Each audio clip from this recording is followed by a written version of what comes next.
अगला क्वेश्चन दिया 6 नंबर।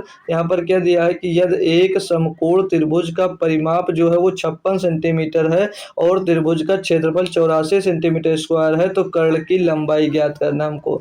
एक समकोण त्रिभुज दिया गया है, इसमें समकोण हमको बोल दिया है और समकोण बोला जाता है यानी कि उसमें एक भुजा जो होगी वो कितनी की होगी, 90 डिग्री की होगी दो समकोण त्रिभुज में। ये सब आपको याद होना चाहिए। तो ये हमने एक कोई समकोण त्रिभुज यहाँ पर बना लिया, ठीक है। ये हमने एक समकोण त्रिभुज बना लिया भाई। तो ये जो होता है भाई बेस बेस हो जाएगा, इसे क्या बोला जाएगा, बेस यानी कि आधार बोलते हैं भाई। और जो इधर होती है इसको क्या बोला जाता है, ऊंचाई बोला जाता है।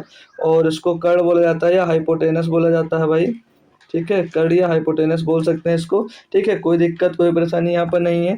आपको समकोण त्रिभुज है, उसका परिमाप हमको दे दिया गया है। परिमाप क्या होता है भाई, तीनों भुजाओं का योग होता है। क्षेत्रफल भी इसमें हमको दिया गया है। तो कर्ण की लंबाई हमसे पूछा जा रहा है। अब यहाँ पर हम लोग भी ट्रिपलेट्स का ही यूज करने वाले हैं। कैसे होगा आइए देखते हैं। तो त्रिभुज का पहले क्षेत्रफल जो जो दिया गया रहता है मैं आपको एक बार लिखवा देता हूँ। तो यहाँ पर मेरे त्रिभुज का क्षेत्रफल होता है 1/2 इंटू आधार गुणे ऊंचाई। क्या होता है, बेस इंटू हाइट, यही तो होता है भाई। त्रिभुज का जो क्षेत्रफल होता है क्या होता है भैया, बेस इंटू हाइट, यही तो होता है माय डियर।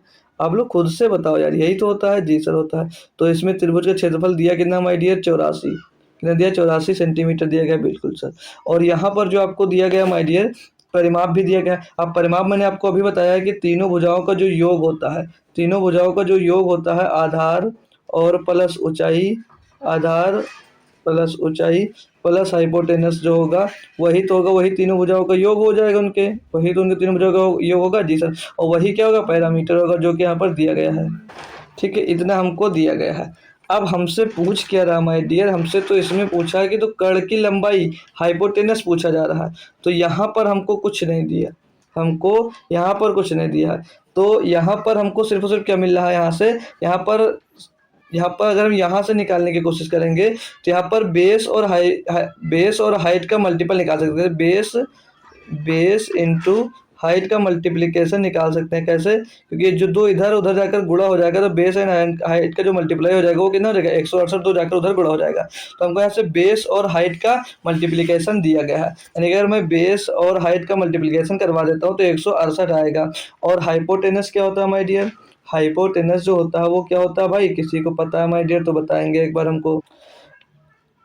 कर्ण स्क्वायर बराबर क्या होता है भाई, लंबे स्क्वायर प्लस आधार स्क्वायर का हो जाता है। कर्ण निकालेंगे तो उन दोनों का स्क्वायर रूट कर देंगे जोड़ने के बाद, वही आपका क्या हो जाता है, वही आपका स्क्वायर रूट हो जाता है। तो अब हम लोगों देखो यहाँ से भी हम लोग ट्रिपलेट्स यूज कर सकते हैं। कैसे, अब ऐसा कुछ बेस और आप लोग हाइट ढूंढिएगा कि जिनका मल्टीपल कराए तो 168 आना चाहिए। तो जब हम लोग आते हैं कहाँ पर, अपने आंसर्स पे, तो आंसर्स में जब उठाते हैं तो यहाँ पर लोग ऐसा कोई ना कोई हम लोग ट्रिपलेट्स हमको ढूंढना पड़ेगा।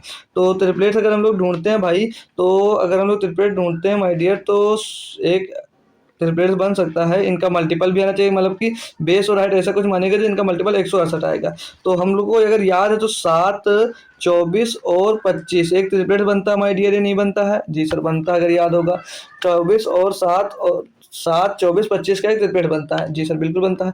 और 7 को आधार बेस मानेंगे, 7 को या आधार मान लो या हाइट मान लो या बेस मान लो, और हाइट इसमें से हम 24 मान लेते हैं, मतलब बेस 24 हो गया और हाइट अगर 7 मान लेते हैं, 24 7 कितना हो जाएगा 168। यानी कि बेस अगर हमारा 24 है, हाइट हमारा 7 है, तो हाइपोटेनस कितना होगा 25 सेंटीमीटर। और हाइपोटेनस 25 होगा तो 25 ही आपका आंसर हो जाएगा। कोई मेथड कुछ मत लगाओ, बस ट्रिपलेट्स याद कर लो छोटे छोटे और आपके आंसर्स हो जाएंगे। तो आंसर नंबर 1 हाइपोटेनस पूछा था, आपने निकाल दिया। यहाँ पर बेस पूछता या हाइट पूछता, कुछ भी आप लोग निकाल सकते थे, ठीक है। सिर्फ यही दो पता था, यही दो से हमने इसको ज्ञात कर लिया। कोई दिक्कत कोई परेशानी डियर है तो बताएंगे, बाकी आगे मैं बढ़ जाऊंगा।